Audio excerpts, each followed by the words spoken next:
अस्सलाम वालेकुम स्टूडेंट। आज का हमारा रिवीजन लेक्चर चैप्टर नंबर 20 पर है और हमारा आज का जो टॉपिक है वो है लेज़र। ठीक है, सबसे पहले हमें ये अंडरस्टैंड करना है कि व्हाट इज लेज़र। लेज़र है क्या? एक्चुअली लेज़र एक लाइट है, इलेक्ट्रोमैग्नेटिक वेव कह सकते हैं, लाइट कह सकते हैं, जो कि आम लाइट से, ऑर्डिनरी लाइट से डिफरेंट है। जो ऑर्डिनरी लाइट है और जो लेजर लाइट है, इसमें बेसिक डिफरेंस क्या है? देखिए, सबसे पहले उसको हम समझते हैं, अंडरस्टैंड करते हैं। जो लेजर लाइट होती है ये मोनोक्रोमैटिक लाइट होती है, ये मोनोक्रोमैटिक लाइट होगी। ठीक है, आप ये बात पहले कई दफा पढ़ चुके हैं, समझ चुके हैं कि जो मोनोक्रोमैटिक लाइट होती है, it is the light of pure single colour and single wavelength. क्योंकि लाइट का जो कलर है, इलेक्ट्रोमैग्नेट जो हमें विजिबल लाइट है उनके जो कलर्स हैं, ठीक है, डिपेंड करते हैं उसकी वेवलेंथ पर। ठीक है, जैसे ही कलर का शेड चेंज होगा, कलर चेंज होगा, वेवलेंथ भी उसकी चेंज हो जाती है। ठीक है, ये वेवलेंथ के चेंज होने से कलर भी चेंज हो जाता है। तो ये मोनोक्रोमैटिक लाइट होती है, ये प्योर लाइट होती है, सिंगल कलर की, सिंगल वेवलेंथ की। ठीक है, तो देखिए जी, दूसरा जो इसकी प्रॉपर्टी है, ये लाइट यूनिडायरेक्शनल है। ठीक है, यूनिडायरेक्शनल लाइट है। ठीक है, this light is a unidirectional. जो ऑर्डिनरी लाइट है वो फैलती है, ठीक है, ऑल पॉसिबल डायरेक्शन में प्रोपेगेट होती है। ठीक है, वो किसी भी डायरेक्शन में मूव कर सकती है। हम यूं कहते हैं कि ordinary light move in all possible plane, but laser light only move in one directional, that's why it is different from the ordinary light. ये यूनिडायरेक्शनल लाइट है। जो तीसरी इसकी हमारे पास प्रॉपर्टी है वो क्या है? ये इंटेंस बीम ऑफ लाइट है। ठीक है, ये इंटेंस है, इसकी इंटेंसिटी ज्यादा है as compare to ordinary light. मेरे पास एक लाइट रेड कलर की है, वो ऑर्डिनरी लाइट है, लेकिन दूसरी रेड की है, वो लेजर लाइट है। तो जो लेजर होगी वो मोर इंटेंस होगी। इंटेंस मतलब इंटेंसिटी ज्यादा रखती होगी, और किसी भी लाइट की इंटेंसिटी उसके एम्पलीट्यूड के स्केयर के डायरेक्टली प्रोपोर्शनल होती है। देखिए, जो इंटेंसिटी है आई, जिसे हम लिखते हैं intensity always directly proportional to square of amplitude. ये स्केयर ऑफ एम्पलीट्यूड की डायरेक्टली प्रोपोर्शनल होती है। इट मींस जब एम्पलीट्यूड बढ़ेगा इंटेंसिटी भी बढ़ेगी, और एम्पलीट्यूड बढ़ने का मतलब नंबर ऑफ फोटॉन्स इंक्रीज होना है। तो जब नंबर ऑफ फोटॉन्स इंक्रीज होते हैं, बढ़ते हैं, एम्पलीट्यूड बढ़ता है, तो लाइट इंटेंस हो जाती है। It means a same color light ordinary and same color light is the laser, but laser has more number of photons than the ordinary light. ordinary light से उसके number of photons की तादाद ज्यादा होती है। जो इसकी हमारे पास फोर्थ प्रॉपर्टी है, ठीक है, मैंने कहा ये मोनोक्रोमैटिक है, यूनिडायरेक्शनल है, इंटेंस बीम ऑफ लाइट है, और चौथी जो इसकी प्रॉपर्टी है ये कोहेरेंट लाइट है। Is a coherent. ठीक है, कोहेरेंट, ये जो वो coherency of beam of light या कोहेरेंट है, इसको हम फर्स्ट ईयर से अंडरस्टैंड करते आ रहे हैं, पढ़ते आ रहे हैं इसको। ठीक है, ये टर्म हमारे लिए नई नहीं है, इसलिए हम इसको ज्यादा डिटेल में डिस्कस नहीं करेंगे। ठीक है, ये आप पहले पढ़ चुके हैं। अच्छा, देखिए, अगर पेपर में एग्जाम में क्वेश्चन आ जाए what is the difference between the ordinary light and the laser light, तो आप यही 4 पॉइंट मेंशन करेंगे कि laser light is the different from an ordinary light because of these 4 properties. What are the advantages of laser over an ordinary light? तो advantages भी हम यही लिखते हैं। ठीक है, तो अब देखें, अपने लेक्चर को आगे बढ़ाते हैं। व्हाट इज laser, मैंने भी कहा it is a light, it is not an ordinary light, it is a light of special characteristics जो हमने यहां पर लिखी। Actually, word laser is an acronym of light. Laser is acronym of light amplification by stimulated emission of radiation. तो laser किसका एक्रोनमी है? ये light amplification by stimulated emission of radiation का। ठीक है जी, ये इसका, इसमें हम देखें इसके जो हमारे पास इसका जो मुखफ़फ़ है इसी से ही लेजर, ठीक है, ये जिसका मुखफ़फ़ है, जो सेंटेंस मैंने सामने लिखा है, यहीं से हम लाइट को, लेजर को अंडरस्टैंड भी कर सकते हैं। देखिए, लाइट एम्प्लीफिकेशन ने लाइट को एम्प्लीफाई करना है by stimulated emission of radiation. एक प्रोसेस है जिसे हम स्टिमुलेटेड एमिशन कहते हैं। तो स्टिमुलेटेड एमिशन के थ्रू लाइट को एम्प्लीफाई कर देना लेजर कहलाता है। अब देखिए हम लेजर लाइट कैसे प्रोड्यूस कर सकते हैं। तो लेजर लाइट को प्रोड्यूस करने के लिए हमें सबसे पहले एक टर्म को अंडरस्टैंड करना पड़ेगा। Normal state of the atom क्या होती है और एक्साइटेड स्टेट ऑफ एटम क्या होती है। देखिए, अगर किसी भी एटम के अंदर इलेक्ट्रॉन अपनी ग्राउंड स्टेट में मौजूद हैं, ये ग्राउंड स्टेट है, फर्स्ट करें इसे मैं E1 कहता हूं, और ये इसकी एनी एक्साइटेड स्टेट है जिसे मैं E2 लिख रहा हूं। ठीक है, तो अगर कोई भी एटम ऐसा है जिसमें electron is in ground state, अपनी ग्राउंड स्टेट में मौजूद है, ठीक है जी, और एक्साइटेड स्टेट में इलेक्ट्रॉन मौजूद नहीं है, तो हम कहते हैं एटम अपनी नॉर्मल स्टेट में मौजूद है। एटम अपनी नॉर्मल स्टेट में मौजूद है। तो is the normal state of the atom. ये मेरे पास यहां पर ये एक इलेक्ट्रॉन है, फर्ज कर लें, which is in the ground state. इसकी एक्साइटेड स्टेट में ये नहीं है, तो atom is in its normal state. तो एटम किस में है? अपनी नॉर्मल स्टेट में मौजूद है।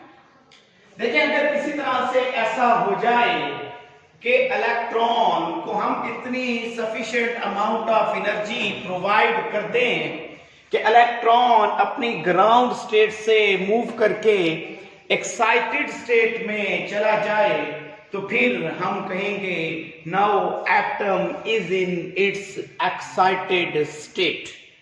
तो एटम अपनी एक्साइटेड स्टेट में कब होता है? जब इलेक्ट्रॉन ग्राउंड स्टेट से मूव करके कहां चला जाता है? किसी भी higher excited, any excited state में चला जाए, तो हम कहते हैं atom is in excited state. तो लेजर एक्शन के लिए सबसे पहला जो स्टेप है, उस स्टेप को हम, फर्स्ट स्टेप को हम क्या बोलते हैं? इसको हम बोलते हैं इंड्यूस्ड एब्जॉर्प्शन। Induced absorption.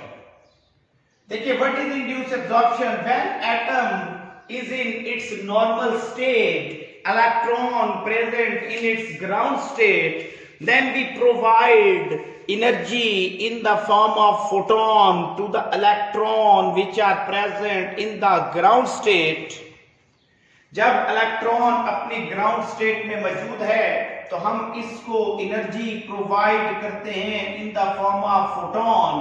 ये इलेक्ट्रॉन इस फोटोन को अब्सॉर्ब करता है and electron jump from its ground state to any higher or excited state. तो इलेक्ट्रॉन यहां से जंप करता है और जंप करके यहां एक्साइटेड स्टेट में पहुंच जाता है।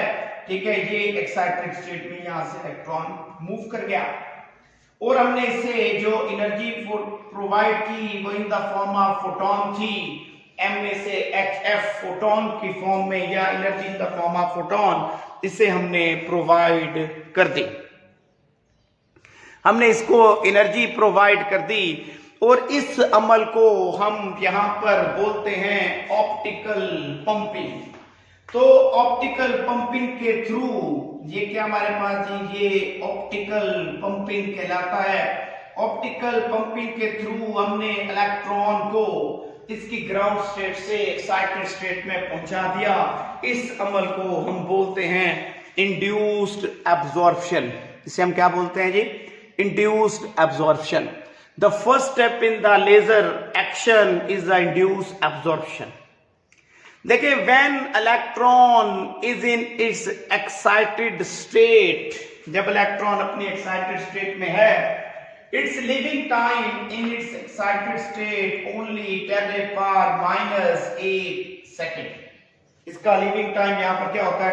10⁻⁸ सेकेंड होता है। ये after this time 10⁻⁸ second it will jump from E2 excited state to E1 in its ground state। ये वापस जंप कर सकता है। तो याद रखें, when the induced absorption हो गई, इलेक्ट्रॉन एक्साइटेड स्टेट में पहुंच गया, now it has two options। अब दो ऑप्शंस हैं। the first one is known as, इसे आप सेकेंड स्टेप ऑफ लेजर कह सकते हैं, is known as spontaneous emission। तो देखिए, व्हाट इज स्पॉन्टेनियस एमिशन? अभी हमने देखो क्या कहा, इलेक्ट्रॉन कहां पर है? अपनी एक्साइटेड स्टेट में है। एक्साइटेड स्टेट को हमने क्या लिखा है? E2 लिखा है। ग्राउंड स्टेट को क्या लिखा है? E1 लिखा है। और इलेक्ट्रॉन कहां मौजूद है? अपनी एक्साइटेड स्टेट में मौजूद है। और यहां अभी हमने कहा इसका लिविंग टाइम कितना है? 10⁻⁸ सेकेंड है। ये खुद ब खुद जंप करेगा, हायर स्टेट से लोअर स्टेट में आएगा and emit the photon of energy which is equal to E2 - E1। अगर ये यहां से जंप करके खुद ब खुद आफ्टर 10⁻⁸ सेकेंड यहां पहुंच जाता है, तो इसको हम क्या बोलेंगे? स्पॉन्टेनियस एमिशन बोलेंगे। और ये एक फोटोन यहां से एनर्जी का एमिट कर देगा in the process of spontaneous emission. लेकिन याद रखें, हमें लेजर लाइट के लिए या लेजर एक्शन के लिए ये जो हमारे पास स्पॉन्टेनियस एमिशन है, ठीक है, इसको नहीं होने देना। मतलब इलेक्ट्रॉन को स्पॉन्टेनियसली एक्साइटेड स्टेट से ग्राउंड स्टेट की तरफ नहीं आने देना। हमने इसको यहां स्टिमुलेट करना होता है। यहां क्या करना होता है? हमने इसे स्टिमुलेट करना होता है। अब नेक्स्ट स्टेप हम स्टिमुलेटेड एमिशन का समझेंगे, हाउ वी स्टिमुलेट। देखिए, किसी भी अगर आप सब्सटेंस को देखेंगे तो उसमें आप ऑब्जर्व करेंगे कि there are some atoms which have an other excited state which is between the ground state and excited state, जिसे मैं यहां पर E2 लिख रहा हूं, and this state is known as metastable state। इसे हम मेटास्टेबल स्टेट का नाम देते हैं। देखिए, कुछ एटम्स ऐसे भी होते हैं जिनमें ग्राउंड और एक्साइटेड स्टेट के दरमियान एक और स्टेट एग्जिस्ट कर रही होती है, जिसको हम मेटास्टेबल स्टेट का नाम देते हैं। ये जो मेटास्टेबल स्टेट होती है, ये हमेशा ग्राउंड और एक्साइटेड स्टेट के दरमियान होती है। When electron is in it's excited state, it jumps first into its metastable state। पहले ये जंप करके यहाँ metastable state में आएगा और यहाँ पर इसका living time 10⁻⁻³ सेकेंड होता है। और यहाँ पर इसका living time तकरीबन 10⁵ टाइम्स मोर होता है, ज्यादा होता है in excited state। Living time of electron in the metastable state, देखिए हम यूं लिख सकते हैं, living time of electron in its metastable state is 10 raised power 5 times more than its excited state. When electron in its metastable state, तो हम यहाँ पर क्या करते हैं, इसको स्टिमुलेट करते हैं। और स्टिमुलेट हम इसे कैसे करते हैं, हम इसको यहाँ पर एक और फोटोन प्रोवाइड करते हैं। It absorbs this photon and jumps from E2 to E1, और ये E2 से E1 की तरफ जंप करता है and emit the photon which are in same direction. Now the light or radiation जो में एनर्जी जो में मिलती है in the form of photon, it has two photons. तो हमारे पास जो हमारा मकसद है नंबर ऑफ फोटॉन्स उस लाइट में रेडिएशन में बढ़ाना, उसमें हम कामयाब हो जाते हैं। तो इसका मतलब ये हुआ कि लेज़र लाइट हासिल करने के लिए या लेज़र लाइट बनाने के लिए हमें स्पॉन्टेनियस एमिशन को प्रेफर नहीं करना है। हमने किसको प्रेफर करना है, हमने प्रेफर करना है स्टिमुलेटेड एमिशन को। और ये स्टिमुलेट कर सकते हैं किसको, इलेक्ट्रॉन को, when electron is in it's metastable state. हम इसे एक्साइटेड स्टेट में स्टिमुलेट नहीं कर सकते क्योंकि एक्साइटेड स्टेट में लिविंग टाइम बहुत कम है, मेटास्टेबल स्टेट में लिविंग टाइम ज्यादा होता है। इस वजह से हम यहाँ पर इसको स्टिमुलेट करते हैं। और when electron jump from metastable state to ground state, it emit the light और इलेक्ट्रोमैग्नेटिक वेव और radiation with the more number of photons. और इस तरह से हम लेजर लाइट को हासिल कर सकते हैं। इसके बाद हम इसका एक और प्रोसेस का नेक्स्ट स्टेप जिसे हम पॉपुलेशन इन्वर्जन कहते हैं, हम उसको अंडरस्टैंड करेंगे। ठीक है, अभी हम समझेंगे किसको, पॉपुलेशन इन्वर्जन को। अच्छा, हम क्या डिस्कस कर रहे थे लेजर में हमने सबसे पहला स्टेप कौन सा डिस्कस किया, हमने डिस्कस किया किसको, इंड्यूस एब्जॉर्प्शन को। ठीक है, इंड्यूस एब्जॉर्प्शन के बाद हमने किसको डिस्कस किया, सेकंड स्टेप में हमने इसको स्पॉन्टेनियस एमिशन,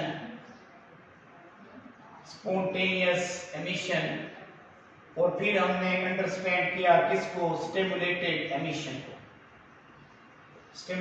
एमिशन। और देखिए हमने ये कहा कि किसी भी लेजर एक्शन के लिए हमें स्पॉन्टेनियस एमिशन को प्रेफर नहीं करना है, हमें किसे प्रेफर करना है, स्टिमुलेटेड एमिशन को प्रेफर करना है। लेजर एक्शन के लिए सबसे इंपॉर्टेंट चीज पॉपुलेशन इन्वर्जन है। पॉपुलेशन इन्वर्जन के बगैर लेजर एक्शन पॉसिबल नहीं होता। पॉपुलेशन इन्वर्जन को समझने के लिए हमें पहले नॉर्मल पॉपुलेशन को अंडरस्टैंड करना पड़ेगा। देखिए पहले हम किसको समझते हैं, हम समझते हैं नॉर्मल पॉपुलेशन को। What is normal population? देखिए नॉर्मली क्या होता है, हमारे पास जो ग्राउंड स्टेट में नंबर ऑफ इलेक्ट्रॉन्स होते हैं उनकी तादाद एक्साइटेड स्टेट से ज्यादा होती है। देखिए फर्ज करें मेरे पास ये ग्राउंड स्टेट है, ठीक है, इसे मैंने E1 कहा, और ये एक्साइटेड स्टेट है, इसे मैंने E2 का नाम दे दिया। E1 में नंबर ऑफ इलेक्ट्रॉन्स की तादाद N1 है, ठीक है, और E2 में N2 है। अगर हमारे पास सिचुएशन ऐसी हो कि N1 ग्रेटर देन हो जाए इससे N2 से, तो इस कंडीशन को हम क्या कहते हैं, इसे हम नॉर्मल पॉपुलेशन कहते हैं। तो नॉर्मली सब्सटेंस में किसी भी स्पेसिमेन में ऐसा ही होता है, जो ग्राउंड स्टेट में या नॉर्मल स्टेट में एटम्स होते हैं या ग्राउंड स्टेट में एटम में इलेक्ट्रॉन जो होते हैं वो एक्साइटेड स्टेट से ज्यादा होते हैं, ये नॉर्मल पॉपुलेशन होती है। लेकिन अगर हम किसी भी तरह से ऐसा कर दें कि हमारे पास जो यहाँ पर ये एक्साइटेड स्टेट और ये क्या हमारे पास ये ग्राउंड स्टेट, ठीक है, इसमें नंबर ऑफ इलेक्ट्रॉन या इसमें नंबर ऑफ इलेक्ट्रॉन्स की तादाद या number of atoms in the material N2 और N1 है। अगर यहाँ पर ऐसी सिचुएशन प्रोड्यूस हो जाए कि N2 ग्रेटर देन हो जाए N1 से, तो हम कहते हैं कि जो ग्राउंड स्टेट है वहाँ के इलेक्ट्रॉन सारे कहाँ मौजूद हैं, एक्साइटेड स्टेट में है, और ग्राउंड स्टेट एम्प्टी है। तो ऐसी सिचुएशन को हम क्या नाम देते हैं, ऐसी सिचुएशन को हम नाम देते हैं पॉपुलेशन इन्वर्जन का। इस स्टेट को हम क्या बोलते हैं? Population inversion. तो लेजर एक्शन के लिए इस पॉपुलेशन इन्वर्जन का होना जरूरी है ताकि ग्राउंड स्टेट एम्प्टी हो और हायर स्टेट से या एक्साइटेड स्टेट से आने वाले इलेक्ट्रॉन ग्राउंड स्टेट में मूव कर सके। अगर पॉपुलेशन इन्वर्जन ना हो और ग्राउंड स्टेट में इलेक्ट्रॉन मौजूद हो नॉर्मल पॉपुलेशन में, तो इलेक्ट्रॉन कभी भी हायर स्टेट से लोअर स्टेट में जंप नहीं करेगा, क्योंकि लोअर स्टेट में उसके लिए कोई वैकेंसी या स्पेस मौजूद नहीं है। तो लेजर एक्शन के लिए पॉपुलेशन इन्वर्जन का होना जरूरी है। देखें हम इसको किस तरह से अचीव करते हैं। अभी मैंने आपको बताया था कि ये हमारे पास कौन सी स्टेट है, ये ग्राउंड स्टेट है, और लेजर एक्शन ऐसे एटम्स में मुमकिन होता है जिनमें कौन सी स्टेट एग्जिस्ट करती हो, जिनमें मेटास्टेबल स्टेट एग्जिस्ट करती हो। तो देखिए ये मेरे पास E3 स्टेट है, ये एक्साइटेड स्टेट है, ये E2 है, ये मेटास्टेबल स्टेट है। यहाँ पर मैं लिखता हूँ नंबर ऑफ इलेक्ट्रॉन्स की तादाद क्या है, N1 है, यहाँ पर कितनी है, N2 है, यहाँ कितनी है, N3 है। अब देखिए ये हम कैसे अचीव करेंगे, किस तरह से। देखिए इलेक्ट्रॉन फर्ज कर लेंगे, 2 इलेक्ट्रॉन है, दोनों इलेक्ट्रॉन कहां पर मौजूद है? ग्राउंड स्टेट में है। हमने यहां से एक इलेक्ट्रॉन को यूं मूव कराया, जंप कराया, एनर्जी दी, इसे इंड्यूस एब्जॉर्प्शन के जरिए हमने यहां पर पहुंचा दिया, कहां? Excited state. अब देखिए एक इलेक्ट्रॉन कहां पर है? एक्साइटेड स्टेट में है, और एक इलेक्ट्रॉन यहां पर है ग्राउंड स्टेट में, क्योंकि ये इलेक्ट्रॉन यहां चला गया। अब देखें अब ये इलेक्ट्रॉन यहां सिर्फ 10⁻⁻8 सेकंड के लिए रहेगा और इलेक्ट्रॉन जंप करके कहां आ जाएगा? इधर मेटास्टेबल स्टेट में आ जाएगा। अब यहां पर हमने पढ़ा इसका लिविंग टाइम कितना था? 10⁻⁻8 सेकंड था, और यहां पर इसका लिविंग टाइम कितना था? 10⁻³ सेकंड था। When this electron is in its metastable state, हम इस इलेक्ट्रॉन को जो यहां पर मौजूद है, ठीक है, इसको फौरन स्टेम इसको यहां पर इंड्यूस एब्जॉर्प्शन के जरिए हम इसको कहां ले जाते हैं? इसकी एक्साइटेड स्टेट में यहां ले जाते हैं। अब देखिए सिचुएशन कुछ ऐसी बन गई है कि ये वाला इलेक्ट्रॉन जो यहां था वो यहां पहुंच गया मेटास्टेबल स्टेट में, ये इलेक्ट्रॉन ग्राउंड से एक्साइटेड स्टेट में मौजूद है, दोनों इलेक्ट्रॉन कहां? एक्साइटेड स्टेट में मौजूद हैं, और ग्राउंड स्टेट क्या है? एम्प्टी है। अब देखिए जैसे ही ये इलेक्ट्रॉन यहां से जंप करके नीचे की तरफ पहुंचेगा, ये यहां आएगा, ठीक है, इट एमिट द फोटोन, ये फोटोन एमिट करेगा, ठीक है। ये इलेक्ट्रॉन जैसे यहां पर पहुंचा, यहां से यहां पहुंचा, तो हम इसे फौरन स्टिमुलेट करके, ठीक है, दोबारा कहां पहुंचा देते हैं? एक्साइटेड स्टेट में पहुंचा देते हैं, ठीक है। तो इस तरह से क्या होगा, जब ये इलेक्ट्रॉन यहां पहुंचेगा, दूसरा इलेक्ट्रॉन भी यहां मेटास्टेबल स्टेट में मूव करके आ जाएगा। अब देखिए जो भी इलेक्ट्रॉन यहां पहुंचेगा हम उसको ग्राउंड स्टेट में नहीं रहने देंगे, फौरन इंड्यूस एब्जॉर्प्शन के जरिए एक्साइटेड स्टेट में पहुंचाएंगे, और एक्साइटेड स्टेट में लिविंग टाइम कम होने की वजह से वो कहां चला जाएगा? मेटास्टेबल स्टेट में चला जाएगा। अब मेटास्टेबल स्टेट से इलेक्ट्रॉन इजीली जंप करके नीचे आ सकता है, और क्योंकि यहां पर वैकेंसी मौजूद है, एम्प्टी स्पेसेस मौजूद है। अब इस वक्त आप देख सकते हैं कि सिचुएशन ऐसी क्रिएट हो गई है कि N2 ग्रेटर देन है किससे? N1 से। मतलब हमने पॉपुलेशन इन्वर्जन अचीव कर लिया है, N2 ग्रेटर देन हो गया N1 से, और हमारे पास ग्राउंड स्टेट एम्प्टी है, एक्साइटेड स्टेट में नंबर ऑफ इलेक्ट्रॉन्स मौजूद है। तो अगर हम ऐसा करने में कामयाब हो जाते हैं, हम ऐसा करने में अगर हम कामयाब हो गए और हमने ऐसा कर लिया और पॉपुलेशन इन्वर्जन को अचीव कर लिया, तो लेजर एक्शन जारी रहेगा। अगर पॉपुलेशन इन्वर्जन हम अचीव नहीं कर सकते तो लेजर एक्शन भी मुमकिन नहीं होता।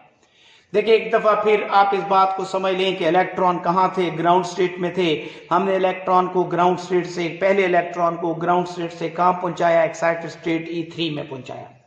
अब E3 में भी एक इलेक्ट्रॉन रह गया और E1 में भी एक इलेक्ट्रॉन रह गया। E3 वाला इलेक्ट्रॉन जितनी देर में एक मेटास्टेबल स्टेट में पहुंचा, क्योंकि मेटास्टेबल स्टेट में लिविंग टाइम ज्यादा है, तो हमने E1 वाला इलेक्ट्रॉन जो कि वहां पर एक मौजूद था उसको भी हमने एक्साइटेड स्टेट में पहुंचा दिया। इस तरह ग्राउंड स्टेट एम्प्टी हो गई और एक इलेक्ट्रॉन E3 में और एक इलेक्ट्रॉन E2 में आ गया।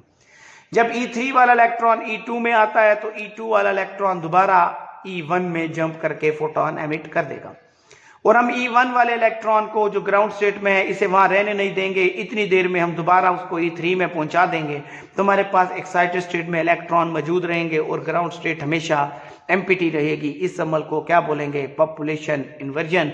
और without population inversion laser action possible नहीं होता। तो आप याद रख लें कि जब तक हम पॉपुलेशन इन्वर्जन का फिनोमिना या इस पॉपुलेशन इन्वर्जन को एटम में अचीव नहीं कर लेते, उस वक्त तक लेजर हमारे लिए पॉसिबल नहीं होगा। तो देखिए ये हमारे पास किस अबाउट लेजर था। हमने पहले लेजर को समझा, लेजर लाइट क्या है, ऑर्डिनरी लाइट से कैसे मुख्तलिफ है, लेजर किस चीज का मुखफ़फ़ है, हमने इसको समझा। हमने इंड्यूस एब्जॉर्प्शन को, स्पॉन्टेनियस इमिशन को, स्टिमुलेटेड इमिशन को, और आखिर में हमने किसको समझा? पॉपुलेशन इन्वर्जन को। इंशाल्लाह नेक्स्ट टाइम फिर नेक्स्ट लेक्चर के साथ हाजिर होंगे। तब तक के लिए खुदा हाफिज।